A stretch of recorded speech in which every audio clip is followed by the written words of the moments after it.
who's in the game. Did you happen to see when they put the second string line in there, who was lining up at Schwartz's spot out there on the right?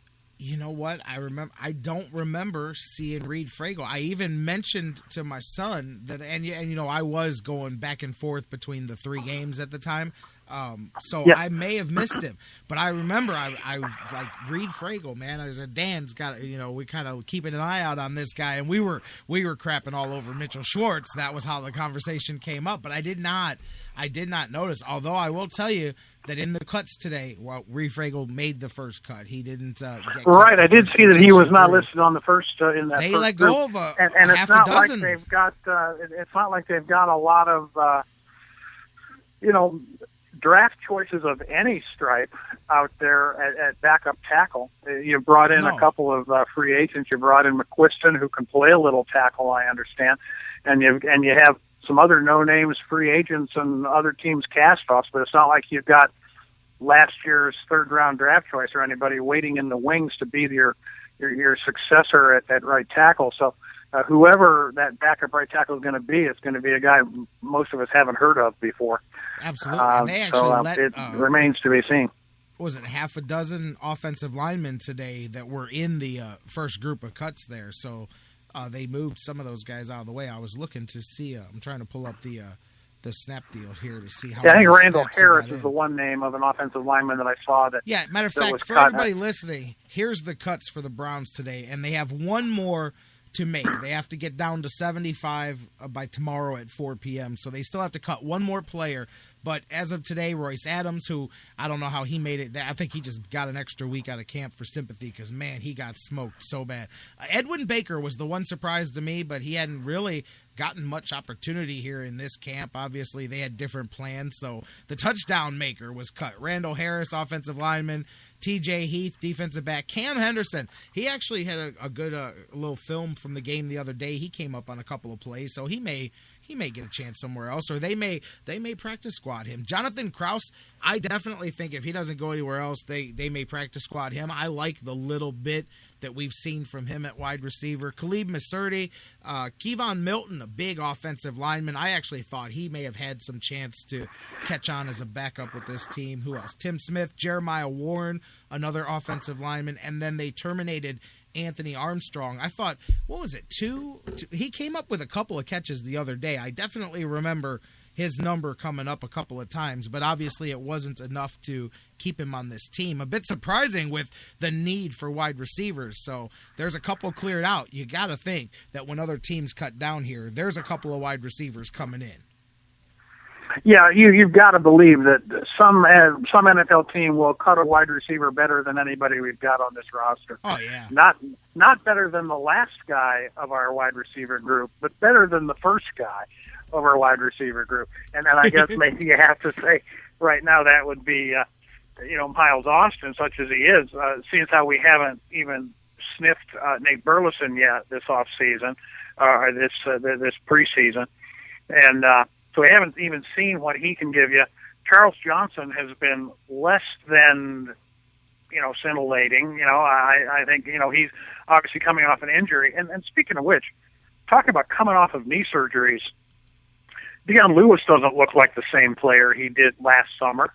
No. Brian Hoyer doesn't look like the same player he did last summer. I guess of all the knee surgery rehab candidates, I guess you could say that maybe Benjamin looked about as good as any of them. He had that one punt return where he turned on the jets a little bit and looked like he, who knows whether he's lost half a step or lost anything, but when you got that kind of speed, and maybe you can afford to lose half a step. But certainly Lewis and Charles Johnson, it's apparent that these guys are maybe not quite 100% back from their knee surgeries yet, and I guess I'd throw Hoyer in that same group. I'll tell you what, I've got the breakdown here of the snap counts from the game here. This is actually a pretty good resource here. Looking at the wide receivers there, going through the ones that had action in the game, I've got 7 of them here. Miles Austin was in for the most. He was in for 54% of the plays, 29 of them. He had 2 catches, 23 yards on 6 targets. Hawkins was in for 27 plays, 5 catches, 36 yards, and a touchdown. He was targeted 5 times, caught the ball 5 times. So there's something to hang your hat on there offensively. At least you got to figure that he caught everything that came his way. Willie Snead was in for 30, which I find interesting that he was the next highest. He was in for 37% of the snaps, 20 of them. He was targeted 4 times, caught 2 for 20. Charles Johnson, who you just mentioned, he was targeted twice, caught 1 for 13. Taylor Gabriel, he has definitely got a spot on this team just for his return ability alone. He was targeted twice, caught 2 for 23. Armstrong, 1 catch for 7. And Benjamin was only targeted once. He had no catches. Looking at the offensive line, Reed Fragel played 13 snaps in the game the other day. 13 plays. He played for 24% of the offensive plays. Him and McQuiston were the 2 men low on the totem pole. So it looks like they only got in for perhaps that last drive or last series there in the fourth quarter. Okay, interesting. Yeah, I had not seen that, and at the time, I got to say, down at the stadium, disinterested might have been the best word to describe the crowd approach over there that last fourth quarter. Coming in, you come in every week, and you've known these people that sit around you. They've become your friends. You've been sitting together for 15 years now, and just taking an informal poll of the guys that sit around me down in 129.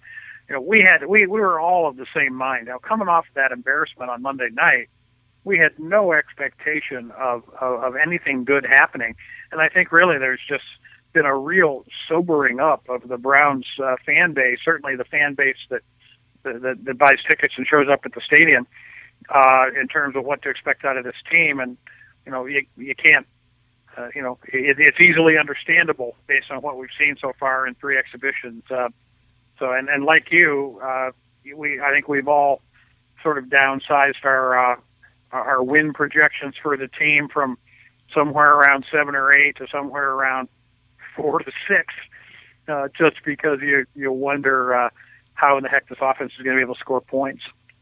Right, and again, it's a work in progress. It could get better, but that's where I'm at with it. And Vashawn in the chat room, I'm going to ask you, I'm definitely said it earlier, how long, and this is a balance, because I'm going to say this knowing that we just watched what happened to Sam Bradford. We just watched the Packers lose Raji for the season. Newton's going to play, but he's banged up.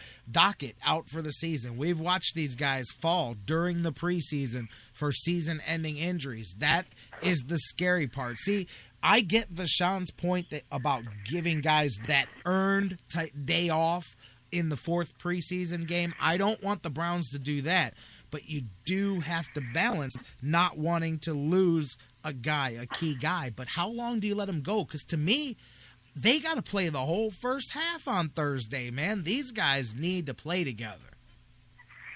Yeah, they do, and I don't know what will happen when that necessity runs up against the NFL status quo, tradition, protocol, whatever you want to call it, of basically mailing in the 4th preseason game altogether. It's hard to. I guess it's also hard to learn a whole lot. Just like people criticize Hoyer. You scored a touchdown, but it was against the other team's second team. Well, right. On Thursday night, the same thing. How much can you learn?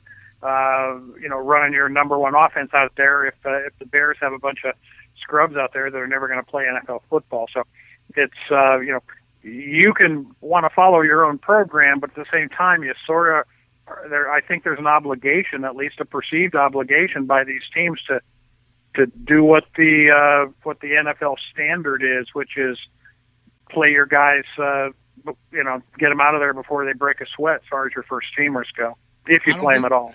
I don't think you're going to see that with the Browns. I would be willing to bet. I would bet my bottom dollar that they play the entire first quarter at a minimum. The starters will play the quarter, at least the first quarter together. But I would take them. I would take them deeper, unless they. I don't know. Here's the thing: is I could see the plan being to give him the first half until the first person comes up limping or puts his hand up to come out to the sideline, and then you go, you know what? Let's start getting these guys out of here before let's bad bag it. Yeah, you know what I mean? But you got to. I mean, really, Sunday the 7th. You can talk about protocol and what these other teams do, and I know what you're saying, Dan, and that unwritten rules all you want, but somebody's job is at stake, and it's Mike Pettin. And if I don't think that he's necessarily worried. If he was worried about other people's concerns, then John Manziel would be the quarterback of the Browns right now. Clearly, he's trying to win a few games and keep his job, so he knows they've got to play. He knows they've got to go out here and play. And I would be shocked if they did not go the whole first quarter. I mean, maybe not by a clock. Maybe the 2 drives that bring it close to it, but they're going to get some work. They have to, man. You can't go into Pittsburgh without you're right. We need it, no matter what the Chicago Bears' order of business is for that evening. We've got some people to get ready to play a football game, and we're not there yet. Well, what do you think about this? I mean, everybody said before the game, and it was starting to play out as the game went along, that what is Mike Pettin's worst nightmare? Mike Pettin's worst nightmare is having anointed his starter, have his starter struggle, and have his backup look good, or at the very least better than Hoyer did. And it did seem to play out that way. Not that Johnny Manziel looked great, but Johnny Manziel did get the crowd into it. Johnny Manziel did score a touchdown himself, scrambling. And as soon as Manziel scored and they got the ball back again, and I looked at the guy next to me, my buddy of 15 years, and I said, man, this is Pettin's worst nightmare. This is Hoyer looked bad again. Manziel comes in, he scores, the crowd's into it. This is not the way he wanted to play out. Is there any significance to that, Jerry, you think, or do we just proceed and try to let saner heads prevail, and Hoyer's gives us the better chance to win. Do you still, I guess is what I'm asking, do you still see a great big difference?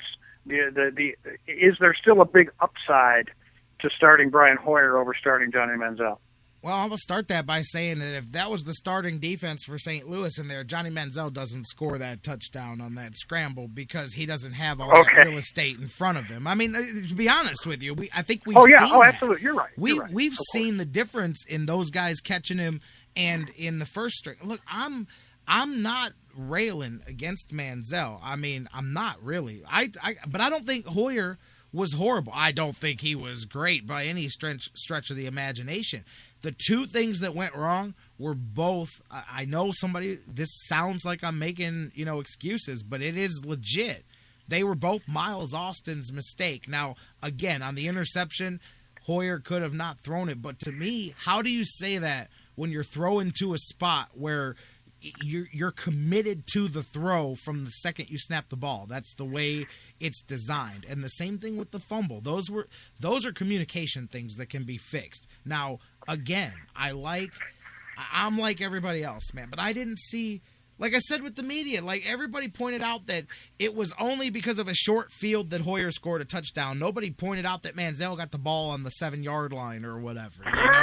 So I'm just saying, I'm going, well, how come one is a bad thing and the other one, you make it sound like he ran 99 yards for the touchdown for the other guy, dodging 15 guys along the way. They'll tell the tale for years of the first, Manziel touchdown. By the way, while we're talking about that, am I the only one that thought that he started to do the money deal and then either somebody said, rookie, put that down, or his brain said, ooh, man, I got enough heat as it is. Maybe I shouldn't do this, because he kind of pulled it back really quick. Like, he didn't make a big hands up. He kind of kept it by his helmet a little bit. He gave like a little money sign and then put it down real fast. I said, man. Yeah, I did notice that.